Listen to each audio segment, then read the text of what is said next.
Half a day, everybody. I'm Jason Salas, and I'm joined by some friends of mine who have a very, very wonderful community event that I want all of you to get involved with because we've been telling you about the 21st annual Lifeworks Guam Candlelight Memorial Service. It's going to be at St. Anthony's in Tamuning. I have here Marie Halloran, of course, with Lifeworks Guam, and then we have Haley and Maya. Half a day, ladies. Thank you for joining me. Okay, so Marie, let's talk about 21 years of doing this for the community. Of course, September is Suicide Awareness Month. What do we have planned for this year? I know His Excellency, the Archbishop, is going to start off with Mass, right? Yes. Yeah, okay. So 21 years has been a long time, but because suicide incidents is still a big problem on Guam, so we continue to advocate this candlelight memorial service for loved ones that have died from suicide. And what we have is on the 27th, we have two parts in the program.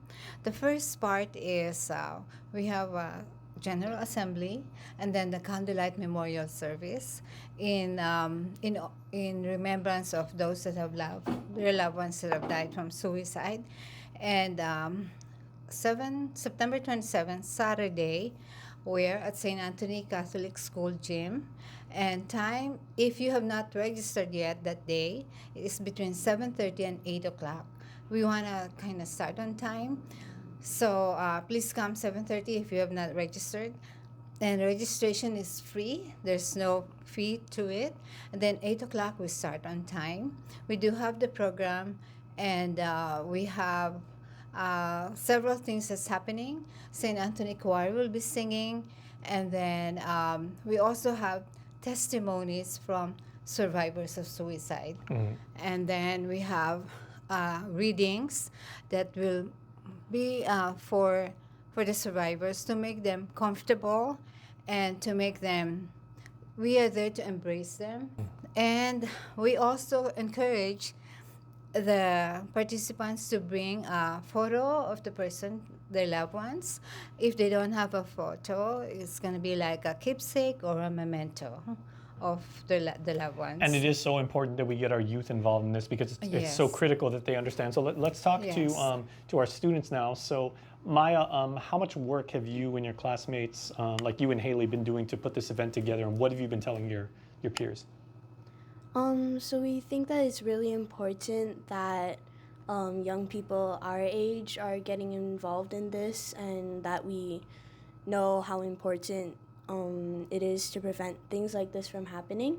So when we had our suicide intervention session with Miss Halloran, it was very interesting to have, and she also made it interactive for us so that we can fully understand how all this works and how we can play our part. Is the big part of that like communication, finding somebody to talk to, hopefully finding, people of like mind? Because I know the one thing that a lot of people who contemplate suicide is they feel very, very much alone. And they said, but there are people out there that are trained to help you, that really, really genuinely care, and like they're standing by to help you if you need them. So what we did was actually there was a role playing that they did. Okay. And they one part of the role playing is the person that is at risk, and then the other part is the person that's helping out. Okay. Haley, how has it been organizing this event and making sure that like you call everybody, because this is a very, very big thing, and again, this has been going on for 21 years. So how challenging has been this to put together?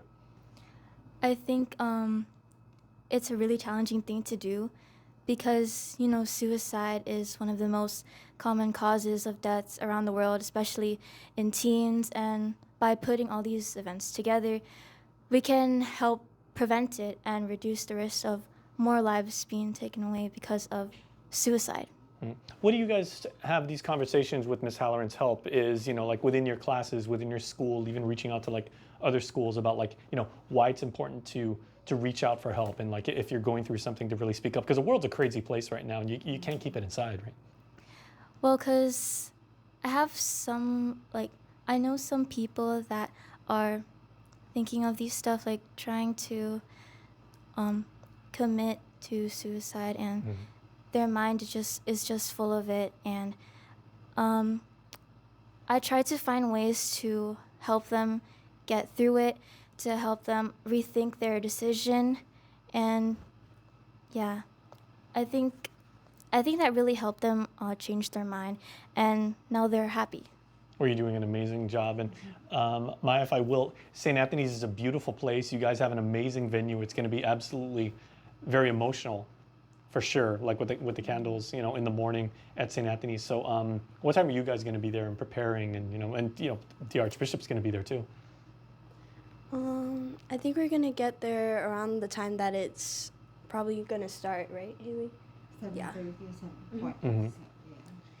What have you learned about this experience and working with Lifeworks about how important it is that that if we are hurting, if we're feeling something and everything like that, to reach out? I honestly think that communication is very important for this. Like, if you are having all of these feelings about depression and anxiety and hopelessness, it's important to reach out to others so they can help you, and it's not just a burden that you carry on your own, because people are always here to help you and support you. You're not alone, even if it may feel like that you're not alone. Exactly. And I know, like I was saying, the world's a crazy place right now, and a lot of people think, if I'm going through something, nobody else in the world has ever dealt with this, and this is my problem. But I mean, there's a lot of people who say, you are not alone. You said it perfectly right there. Mm-hmm. Okay, Marie, so why is it so important that we, the members of the community, come out and participate in this as an island family? Well, I think that as a community, we all can save lives. Each one of us, like I told the kids, each one of us has a responsibility to reach out and see if somebody is feeling alone, helpless, and lonely, and you can see their behavior and attitude has changed. You can kindly walk by and say, how are you doing? I'm here to help you. Also, I think that one of the things that is most humbling this year is the Archbishop. He himself feels that there is indeed a big problem and that he wants to help us go through it by saying the Holy Mass and blessing all the people, because we're going to have an altar for those that have died, and he will bless them and bless us all for this very serious and profound situation, that we can Absolutely. all be together and praise God that we can do this. Yes. Well, ladies, as they say, there's a very popular phrase that says love conquers all. And we know we're going to remember the people that we've lost, unfortunately, and we're going to make sure that we help the people that are going through something. So let's all look at the camera and say, love conquers all. Let's all give them one of these. Love Love conquers all.